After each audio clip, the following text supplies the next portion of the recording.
ఈ ఆర్డినెన్స్‌ను ఎవరైనా కోర్టులో గనక ఛాలెంజ్ చేస్తే ఈ ఆర్డినెన్సు అమలు కాదు.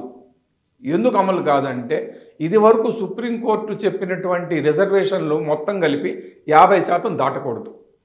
అయితే ఇప్పుడు ఎస్సీలకు 18% ఉంది, ఎస్టీలకు 10% ఉంది, బీసీలకు 22% ఉంది. ఈ 3 కేటగిరీలకి కలిపితే 50% సరిపోతుంది. కాబట్టి ఎలాంటి పేచీ లేకుండా ఉంది.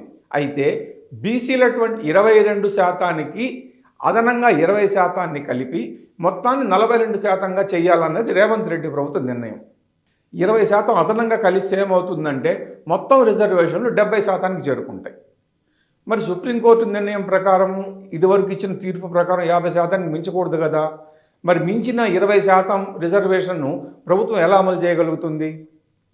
ఎవరైనా కనుక కోర్టులో ఛాలెంజ్ చేస్తే ఖచ్చితంగా ఆర్డినెన్స్ చెల్లుబాటు జరగదు.